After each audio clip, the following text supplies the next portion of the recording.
आतंक को खुला छोड़ने का दौर खत्म।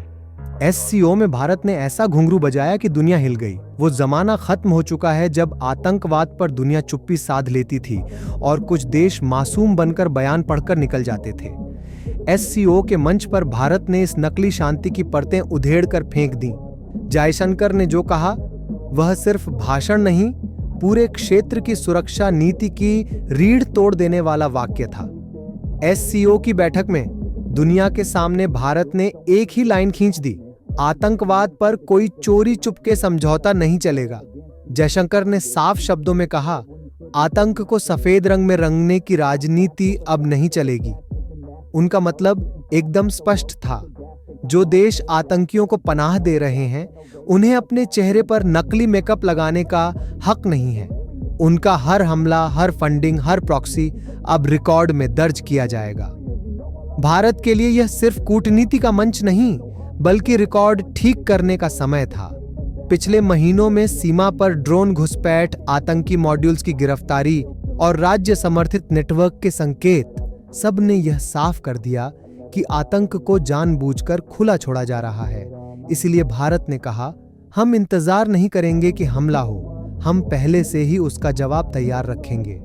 यह शब्द दुनिया की किसी भी सभा में इतना सख्त शायद ही पहले सुने गए हों। और यह बात हवा में नहीं छोड़ी गई थी। मंच पर बैठे चीन और पाकिस्तान के प्रतिनिधियों के लिए यह संदेश सीधे दिल पर वार जैसा था। चीन जो पाकिस्तान के आतंक मॉड्यूल्स को ढाल देता है और पाकिस्तान जो खुद आतंकवाद को अपनी नीतियों का हिस्सा बनाता है, दोनों समझ गए कि भारत अब सिर्फ घटनाओं पर प्रतिक्रिया नहीं करेगा।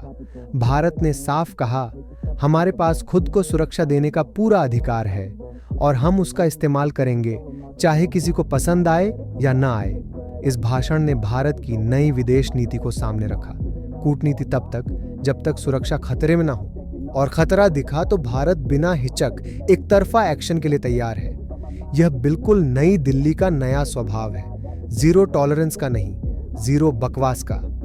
तो अब वो दिन लौट कर नहीं आएंगे जब आतंकवाद को रोकने का ढोंग किया जाता था और अंदर से प्रॉक्सी ग्रुप्स को हवा दी जाती थी।